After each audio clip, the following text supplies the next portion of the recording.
nulidades, de inúmeras ilegalidades em termos de violações grosseiras de direitos humanos, um juiz que vem atuando desde o início de forma parcial, com motivação claramente política e se portando como inimigo daquele que julga.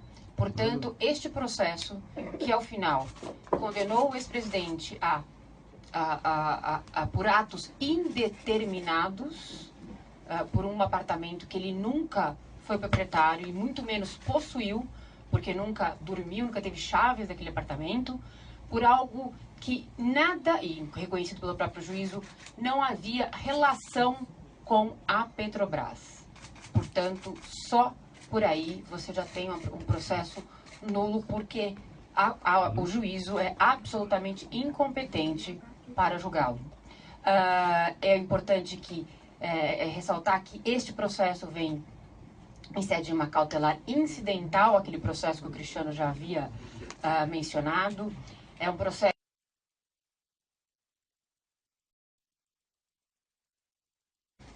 dos vícios, das violações grosseiras alegadas no comunicado, e esperamos sim que ali, naquela decisão de mérito, fique comprovada as violações que o ex-presidente Lula vem sido submetido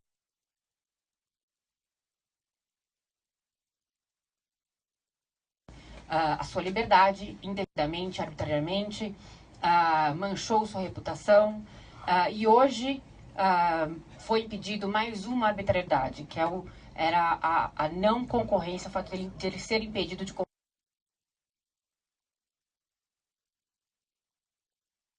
E o Lula terá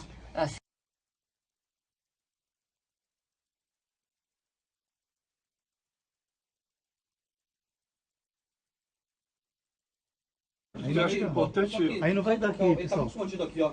Aí tem que botar essas duas cadeiras aqui. Eu vou ser muito rápido, porque eu quero que o ministro também fale.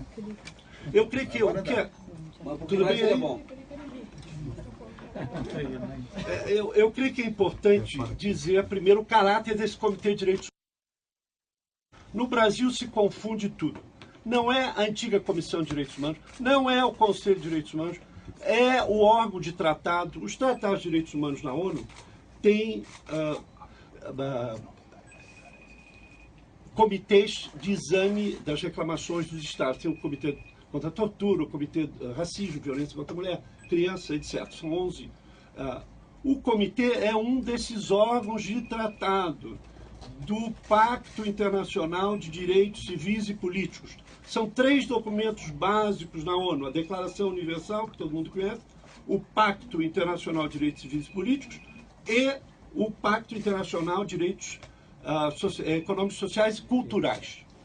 Bom, o Brasil assinou esse pacto, que foi aberto à assinatura em 66, em 1985, quando o presidente Sarney foi à Assembleia da ONU. Depois ratificou em 92, é o Congresso Nacional que ratifica, e o Brasil decidiu ratificar o protocolo opcional. Ninguém obrigou o Brasil a ratificar o protocolo opcional. O que o protocolo opcional diz no primeiro artigo? Que o Estado parte, que é o Brasil, reconhece a competência do Comitê de Direitos Humanos a receber reclamações e a exarar, para emitir decisões. Essa é uma decisão. A liminar tem o mesmo caráter que as liminares brasileiras, para vocês entenderem. Em inglês se chama interim measures, ou cautionary measures. É uma medida liminar, está bem claro no finalzinho da fulcro, reparável, um dano irreparável. Qual é o dano irreparável? É cercearem a possibilidade do presidente dar entrevista, participar de debates, de ser fotografado.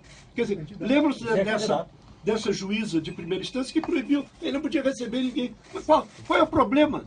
Qual é o problema do presidente Lula?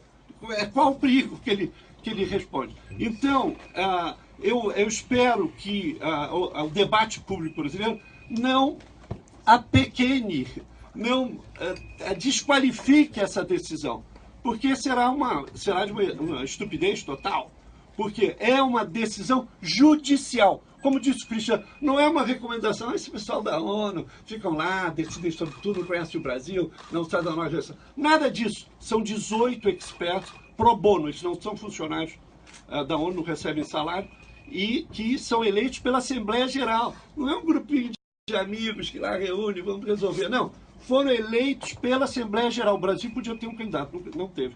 Não existe nenhum brasileiro entre os 18. Então, eu vou parar aqui, e eu espero que haja bastante perguntas. É nesse sentido. Não desqualifiquem essa liminar, porque isso será um ato de total estupidez, do não entendimento da normativa internacional. Agora, o Brasil, se não respeitar essa liminar, vai ser um país que vai confirmar o dito, não é um país sério. Ratifica uma norma internacional e não cumpre. Então é um vexame total. E é importante isso. O que a liminar está pedindo é isso, é o presidente poder dar entrevista, receber os seus companheiros, participar dos debates, posar para fotografia, é isso que é o caso. Eles não estão decidindo sobre candidatura, se ele vai ser eleito ou não, isso é outro problema. Então era importante também que o foco é muito bem definido, é o que a Valesca disse aqui, no sentido do exercício dos direitos políticos que o presidente não perdeu. Bom, ele foi condenado sem provas e depois, no arranhar da Constituição, ele está preso, mas eles não entram nesse mérito. O problema é o seguinte, o presidente tem os direitos políticos e ele tem que participar do processo. É isso aí. Celso. Bem, muito obrigado. Em primeiro lugar, eu quero cumprimentar aqui os advogados, o Cristiano e a Valesca, e naturalmente o Geoffrey Robertson, que se uniu a eles, não pôde, acho que até agora não está em comunicação, porque houve uma grande coragem. É a primeira vez que um indivíduo brasileiro entra com esse tipo de ação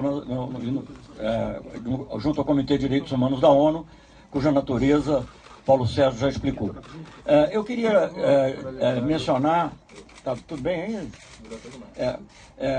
Mencionar 3 fatos interessantes dentro dessa cronologia que foi exposta, porque veja bem, o Brasil adere à convenção na época do governo, assina na época do governo Sarney, logo depois da ditadura militar. O pacto foi ratificado na época do governo Collor, em que, na época, o ministro das Relações Exteriores tinha sido ministro do Supremo Tribunal Federal, portanto, ele sabe perfeitamente a implicação que tem um acordo desses para a normativa brasileira e finalmente, a obrigatoriedade foi ratificada já na época do governo do presidente Lula, em 2009, também numa ação importante em relação aos direitos humanos, nesse caso, direitos civis e políticos. E frisando o que já foi dito aqui, mas eu acho que é muito importante frisar isso porque as pessoas fazem confusão por causa do nome. O pacto é facultativo, o pacto é opcional, mas justamente a sua opção é aceitar a obrigatoriedade da jurisdição, como existe em relação à Corte de Direitos Humanos, como existe, aliás, em relação ao Tribunal, à Corte Internacional de Justiça. Você aceita ou não a obrigatoriedade das decisões. O Brasil aceitou a obrigatoriedade das decisões. É isso que faz com que não seja uma recomendação. O Brasil aceitou, o Estado brasileiro, não foi o governo brasileiro, o Estado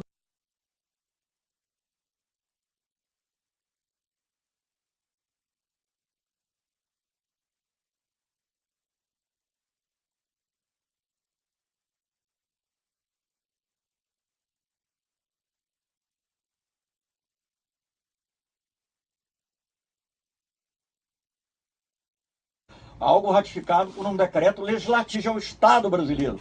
Na realidade, é até interessante que entre solicitamos e exigimos. É o Brasil. Somos todos nós. E existe na ordem jurídica, política do país. Então, isso é muito importante.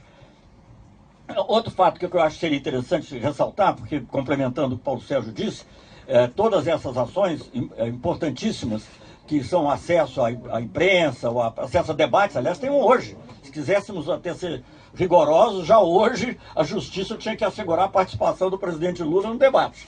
Né? Então, porque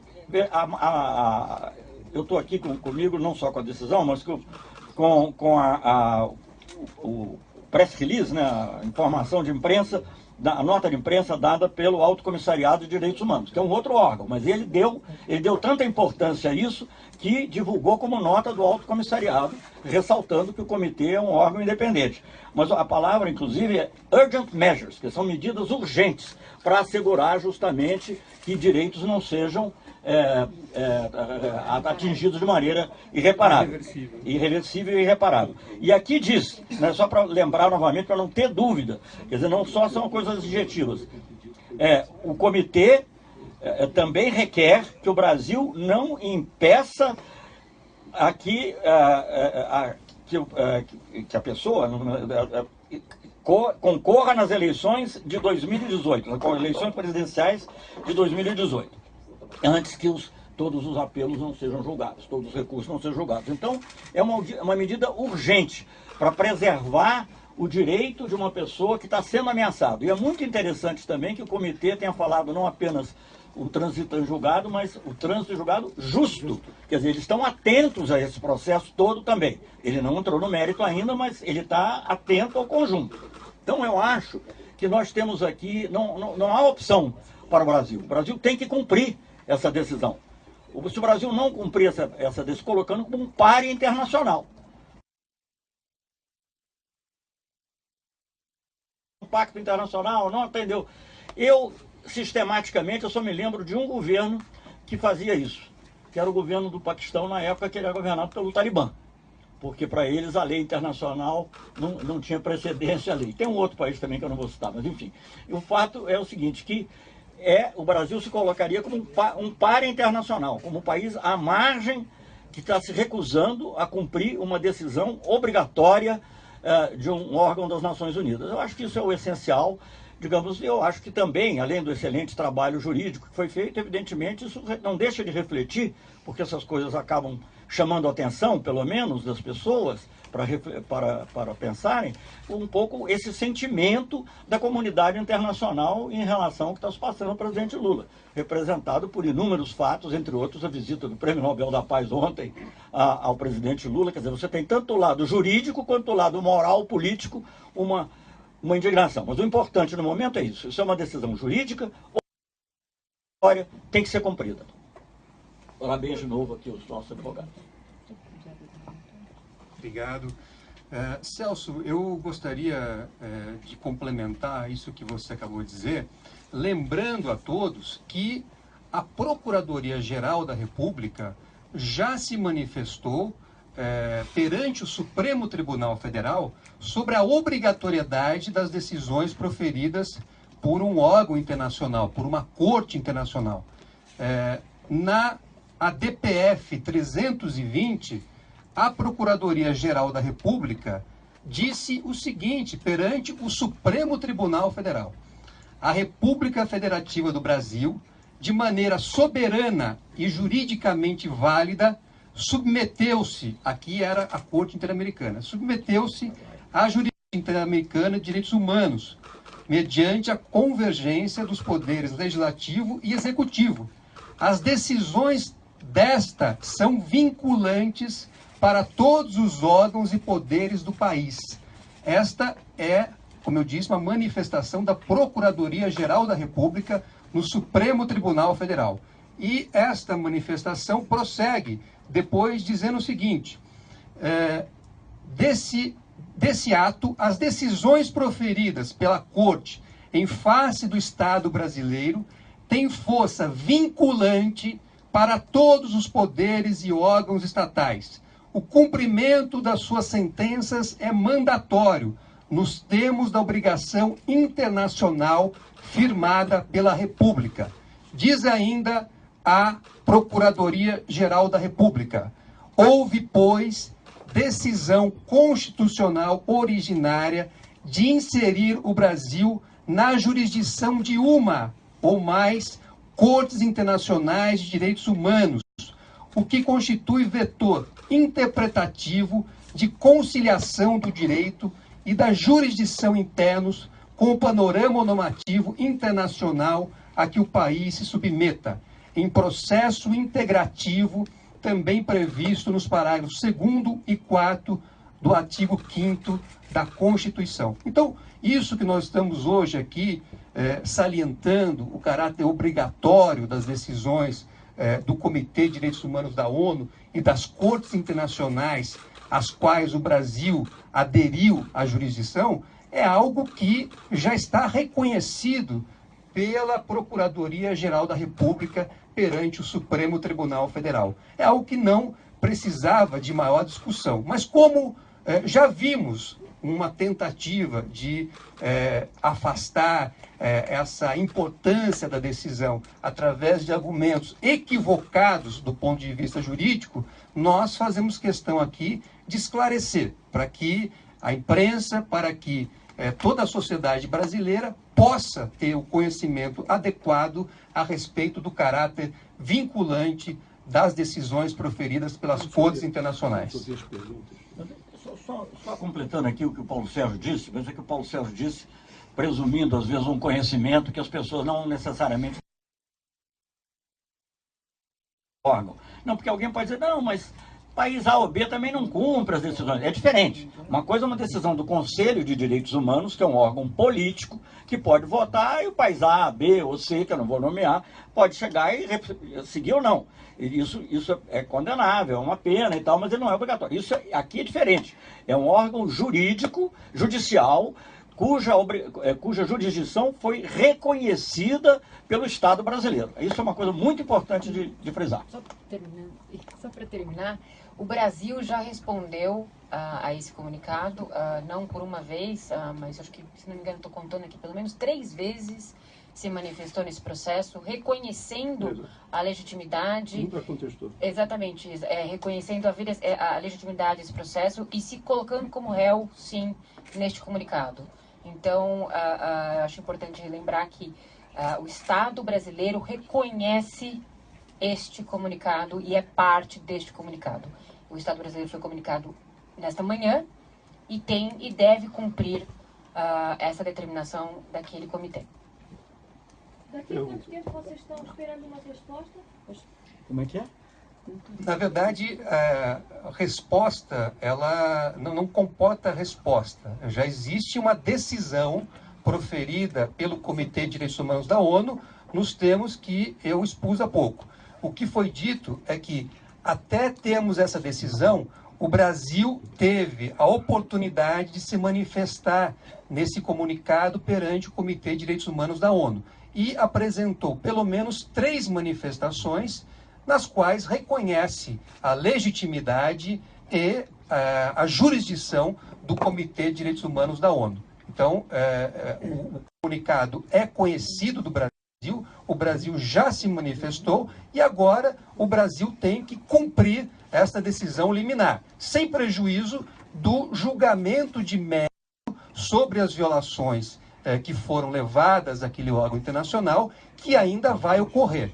O que o comitê determina ao Brasil é que não tome medidas irreversíveis e tirar o presidente Lula das eleições ou impedir que ele exerça os seus direitos políticos seria uma decisão irreversível, porque a ONU, se reconhecer as violações no futuro próximo, o faria após as eleições. E o presidente Lula não poderia ter participado, não teria participado do processo eleitoral, o que implicaria um ato irreversível. Por favor, colegas, se identificam, por favor, por nome e o nome do veículo, por favor, antes de fazer a pergunta. Um de cada vez, tá? Fernando Historiado, Jornal da Record. Eu tenho uma dúvida sobre isso. Qual é o órgão que precisa definir pelo cumprimento da decisão do Conselho? O Brasil foi comunicado nesta data através do Itamaraty. Essa decisão foi mandada pelo Comitê de Direitos Humanos da ONU à defesa do presidente Lula, ou seja, a nós e ao Jeffrey Robertson, e também foi mandada ao Brasil por intermédio do Itamaraty. Cabe agora ao Brasil dar cumprimento a esta decisão por todos os seus órgãos. Como disse aqui a Procuradoria-Geral da República, perante o Supremo Tribunal Federal, as decisões das cortes internacionais obrigam todos os órgãos brasileiros. Não há exceção de um ou de outro. Todos estão obrigados e a força vinculante é para todos os poderes e órgãos estatais. Isso, inclusive, já reconhecido pela Procuradoria-Geral da República em outro processo perante o Supremo Tribunal Federal. Eu acho que essa palavra vinculante é muito importante. Agora, é o Estado brasileiro que vai resolver isso, como disse o Celso. O Celso entende disso.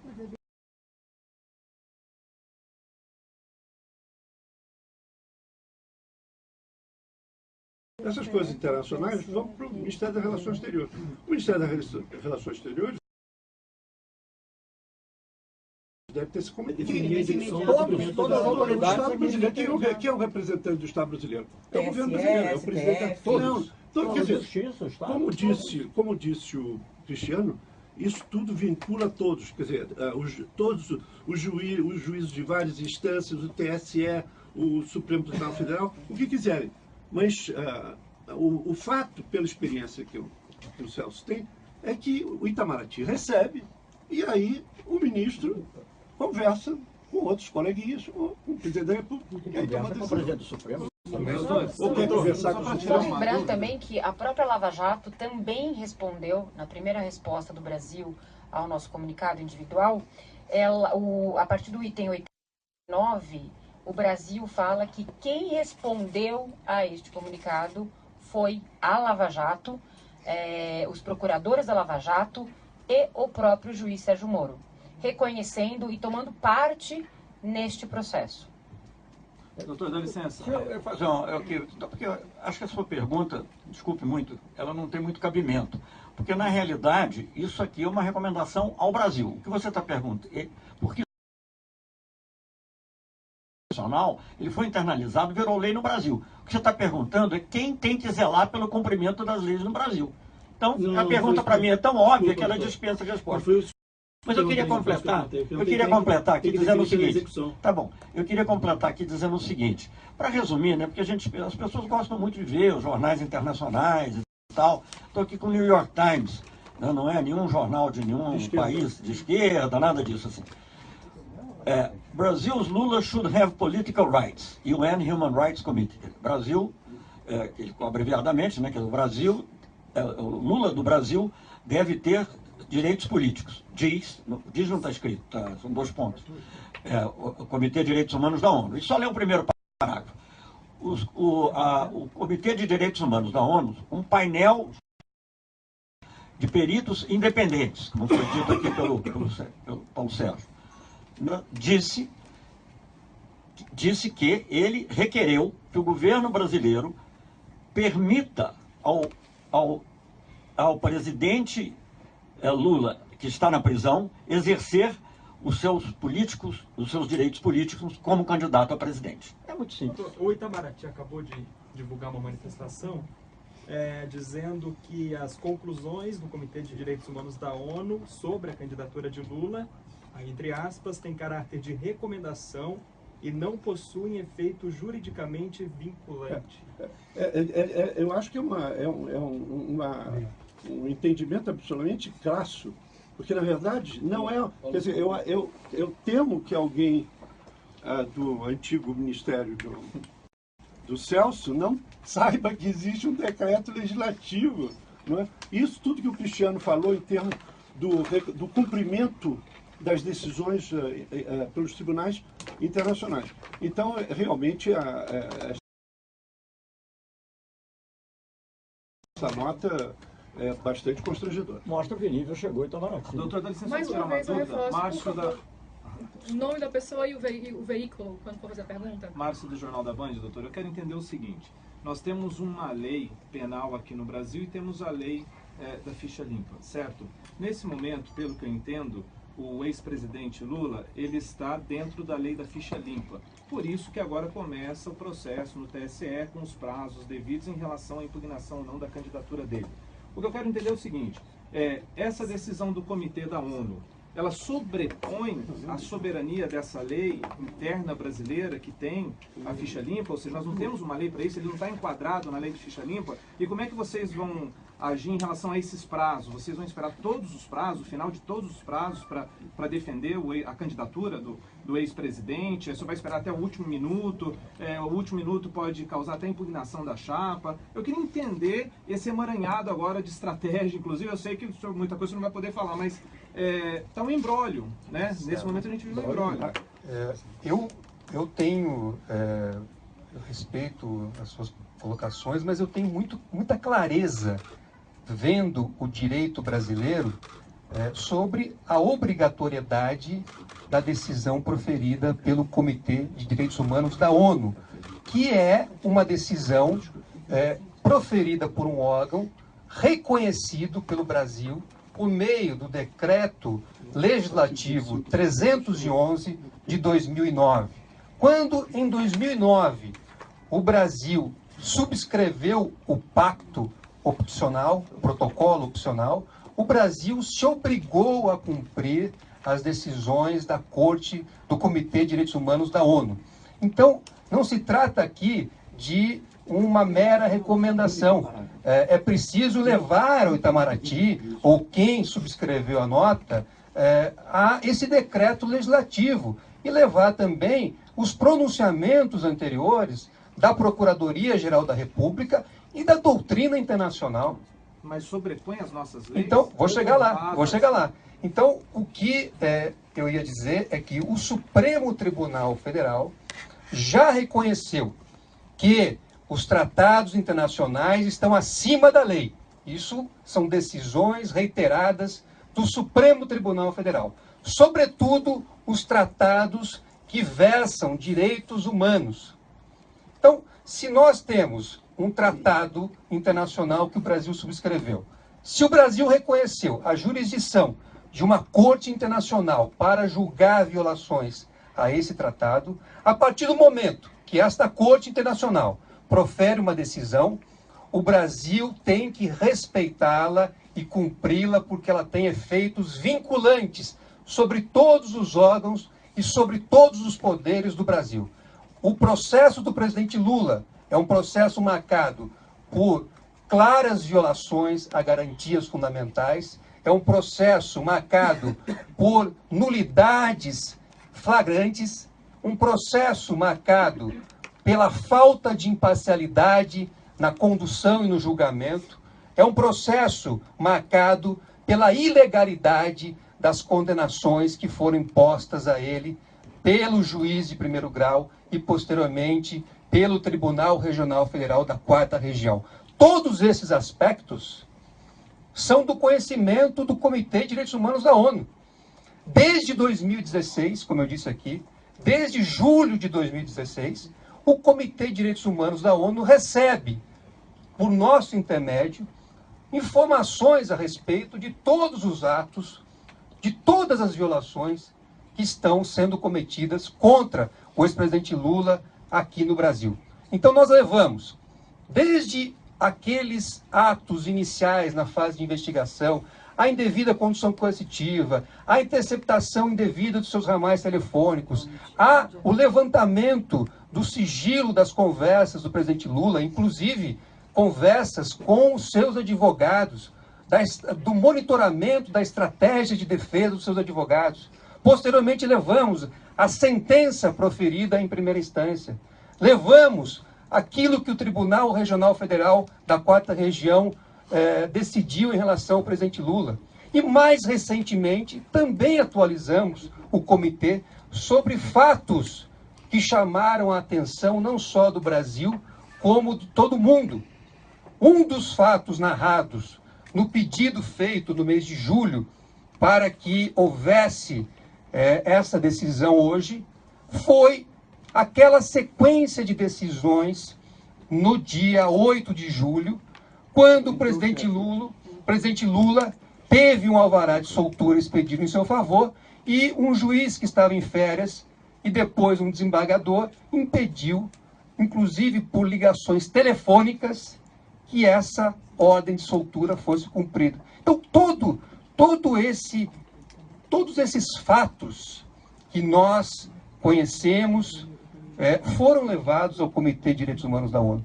Então, não foi hoje, não foi agora que o comitê tomou conhecimento das grosseiras violações que estão sendo cometidas contra o ex-presidente Lula, mas desde julho de 2016, mediante várias atualizações e por meio de um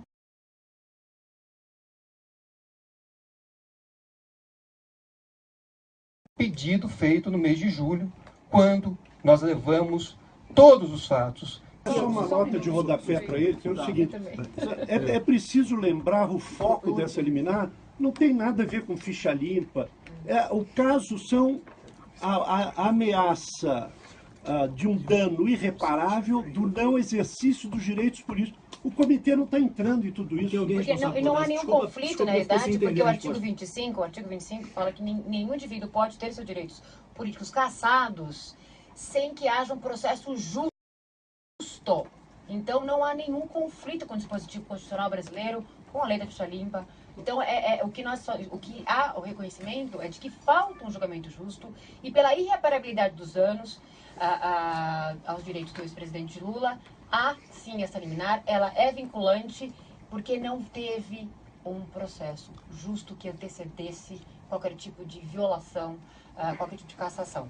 Mas agora nós temos o Jeffrey... Não, só sobre o prazo, que não ficou, o senhor não falou sobre o prazo, eu perguntei sobre os prazos não de tem recurso. prazo. Não, do TSE, eu estou falando da candidatura. Não é Na verdade, a ONU não pediu ao Brasil que instaure um procedimento para apurar. O que o Comitê de Direitos Humanos da ONU disse ao Brasil e a todos os poderes do Brasil é que o presidente Lula tem o direito de participar das eleições e tem o direito de exercer todas as faculdades de um candidato, como é ter contato com a imprensa, como é a de se reunir com os membros do seu partido político. Então, desde hoje, quando o Brasil recebeu essa decisão, ele está obrigado a cumprir. De que forma o Brasil vai cumprir?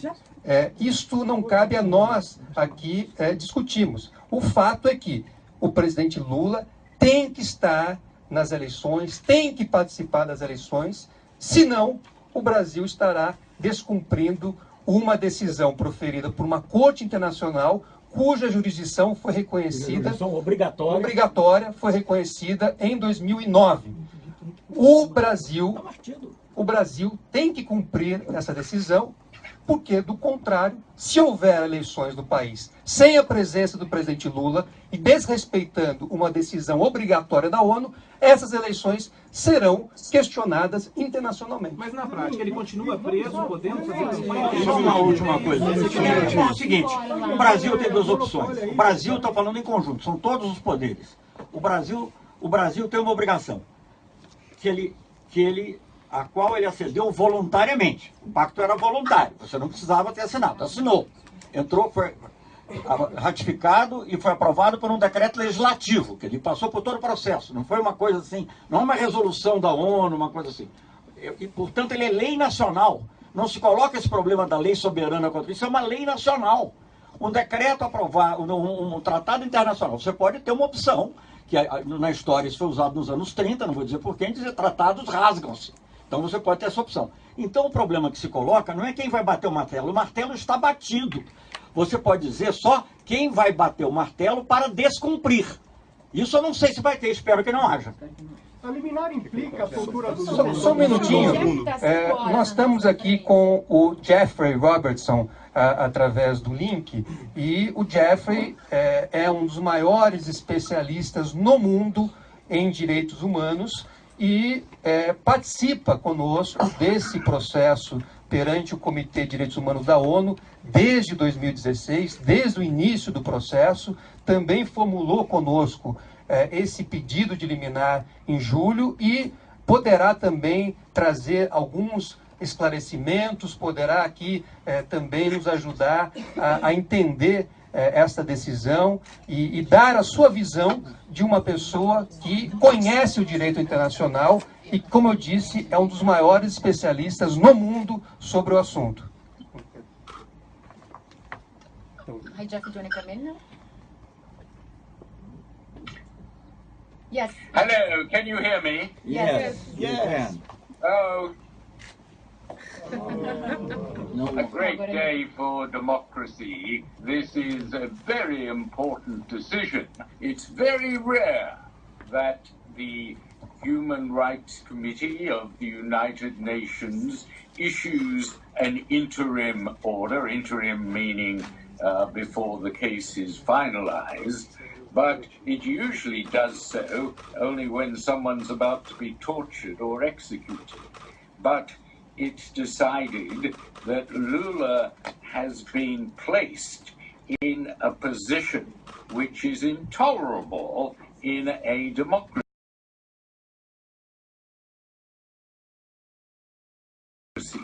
because his implacable enemy to stay in prison in virtually solitary confinement. He can see his lawyers once a week, but he can't participate in campaigning for the presidency. He can't meaningfully participate. He hasn't been allowed sufficient any television time. And this, of course, is monstrously unfair.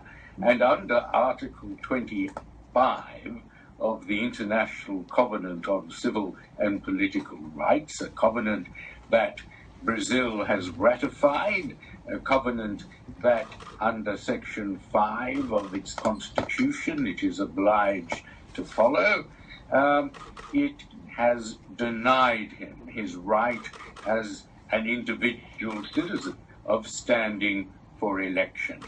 And it threatens judges quite unwisely and unjudiciously have said in the electoral court that they're going to disqualify him. Well, the committee, the Human Rights Committee, has views about that, and it has directed Brazil, firstly, to allow Lula to campaign from his prison cell. I think if the Attorney General and the state is bound to follow these directions, the Attorney General should apply tomorrow for Lula to be released on bail. He's not going to flee the country, he's going to tour the country. So no one expects that he's going to avoid justice. But unless and until the Supreme Court upholds his conviction, he must be allowed to stand for election and indeed to be elected. That is the verdict of the Human Rights Committee. Well, you may say this is odd for the United Nations to intervene in this way, but democracy is a fragile thing, and wherever it is in danger, whether it's Zimbabwe or other countries, election monitors go out. The United Nations and the international community is concerned that the democratic process, as well as the trial process, is fair. And this is a very important example, perhaps the first, in which human rights law has intervened to protect the fairness of the democratic process. Lula would not be the first person elected while in prison. Go back to John Wilkes in Britain and other leaders who have been elected from their prison cell. But obviously, in order to comply, Lula should be released on bail and allowed, as the committee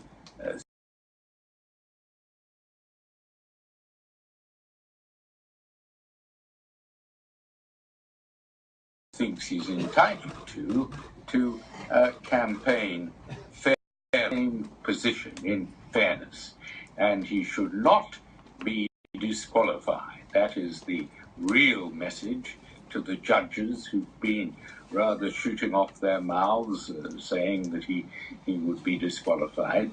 That's not on, says the Human Rights Committee, unless and until his conviction is upheld. So I think it's a welcome decision. It's an important decision. It's a decision that I hope Brazil, as it always has, will accept under its international obligations and now show the world that it is subject to the rule of law, that it is prepared to offer this man the whip, as we say, a fair hearing, so that the decision as to the next president will be made not by judges who we say are biased, clearly biased, but by the people of Brazil. They should decide who their next president is without the interposition of judicial biases, judicial technicalities, and so forth. It is, I think, a good result for the Brazilian people. It is a good result for Brazilian democratic governance. Eliane, da Rádio Nacional, EBC. Da onde? EBC, da EBC. A decisão, ela passa, a decisão, desculpa, ele permanece preso. Apesar da decisão só permite a candidatura, mas ele permanece preso. E se permanece preso, como que pretende participar de todo o processo de candidatura e especialmente debates? Olha, isso é uma questão que tem que ser definida pelos órgãos competentes. O fato é que existe a determinação para que ele seja candidato, participe do processo eleitoral e possa ter acesso à imprensa, possa ter reuniões com os membros do seu partido, da sua coligação. Mas não permite que saia do presidente? Não, a decisão não envolve questões relacionadas à liberdade. A questão da liberdade será tratada a partir do exame que o Comitê de Direitos Humanos fará do mérito do comunicado. O comitê ainda vai julgar as violações grosseiras que nós levamos ao conhecimento em 2016. Por ora, o comitê entendeu que haveria um dano irreversível se o ex-presidente Lula ficasse fora do processo eleitoral, tendo manifestado com a anuência do seu partido o desejo de participar das eleições para presidente da República neste ano. No debate de hoje, vocês vão entrar com alguém, já vão pedir a participação? Não tenho ainda uma definição. Nós recebemos hoje essa decisão. Evidentemente que há alguns aspectos que são conduzidos por outros colegas advogados e que vão também receber os efeitos dessa decisão nas suas respectivas áreas. Então, o que nós temos hoje aqui que ter presente é da existência dessa decisão, certamente ela obrigando a todos os poderes e a todos os órgãos, os colegas que atuam tanto na Justiça Eleitoral como em outros órgãos,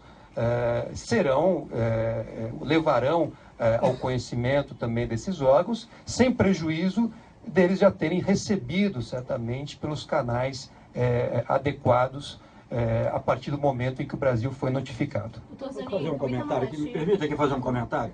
Primeiro, digamos, como eu fui chefe do Itamaraty durante muitos anos, acho que fui quase 11 anos chefe do Itamaraty, não, 9 anos e meio chefe do Itamaraty, eu perdi a conta até. Eu acho lamentável que tenha saído essa nota atribuída à nossa delegação em Genebra, porque ela, inclusive, é uma contradição em termos, porque ela diz que o Brasil tem, eu li rapidamente, mas o Brasil observa os tratados internacionais, que ele não expõe essa dúvida que você expôs, que o que está acima ou não, mas diz que é uma recomendação. Então ela não leu direito aos próprios tratados que o Brasil assinou. Então é lamentável que isso ocorra, porque há um problema até, digamos, de correção técnica em relação a isso. Não é um problema de opinião, isso é uma coisa técnica. E, como foi dito aqui, o próprio governo brasileiro aceitou, ao responder, as outras aceitou, não contestou a jurisdição.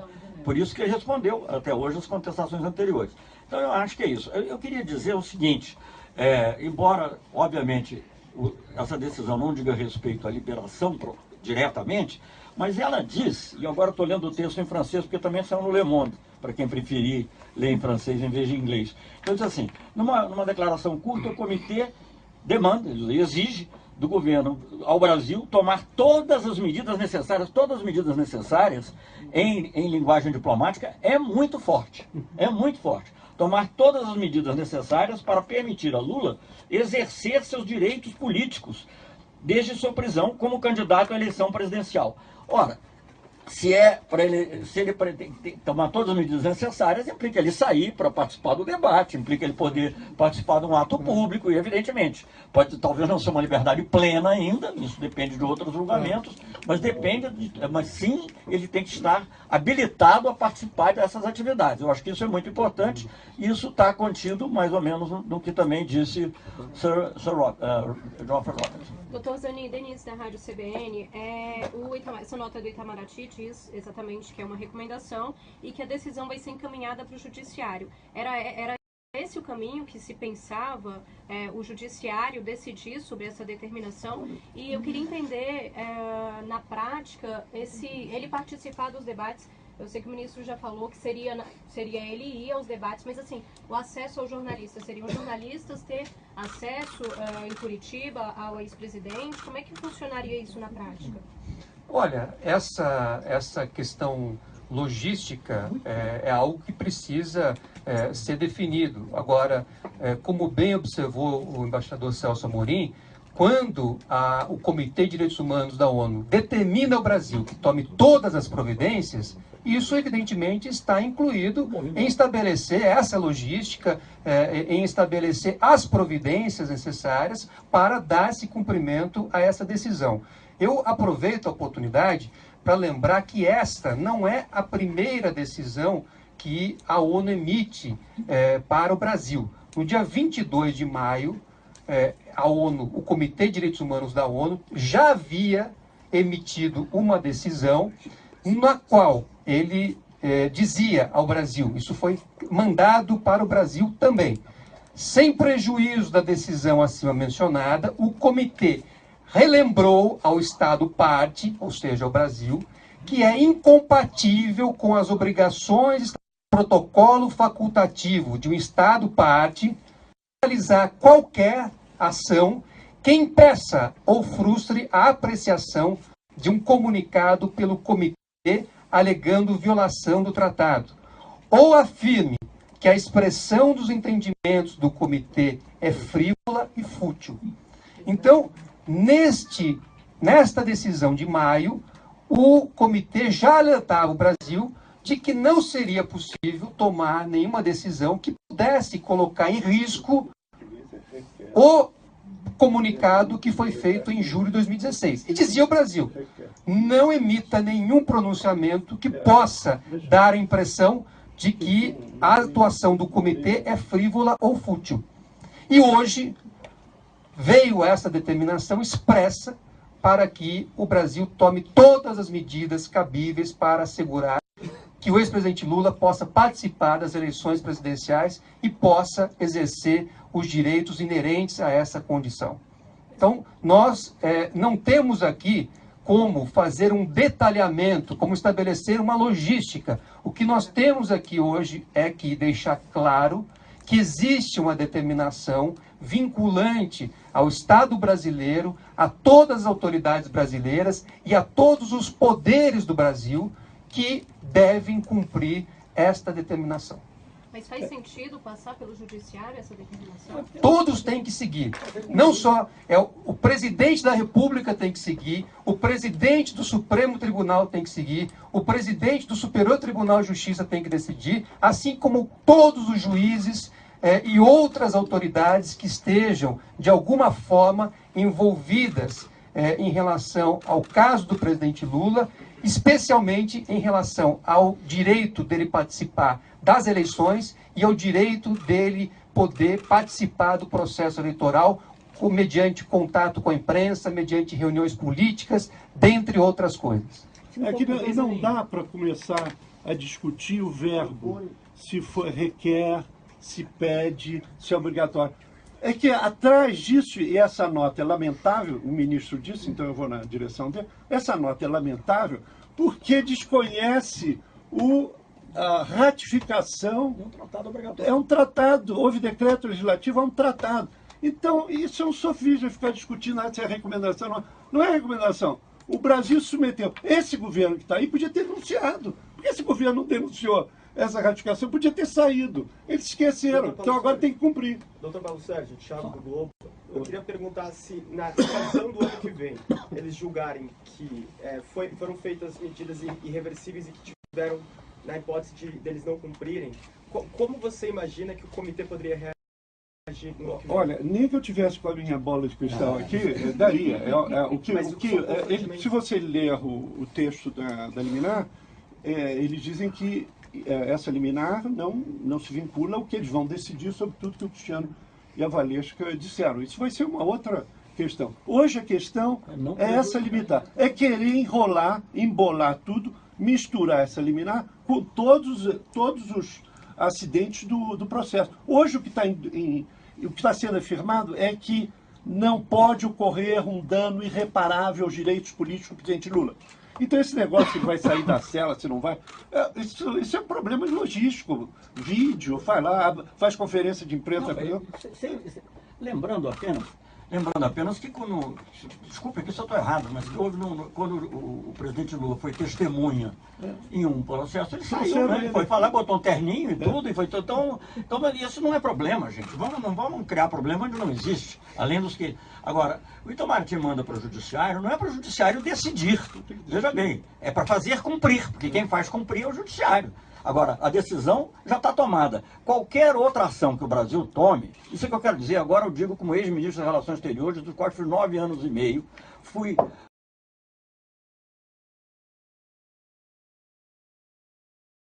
duas vezes embaixador em Genebra, o Fernando Henrique Cardoso, que cooperaram no meu tirocínio.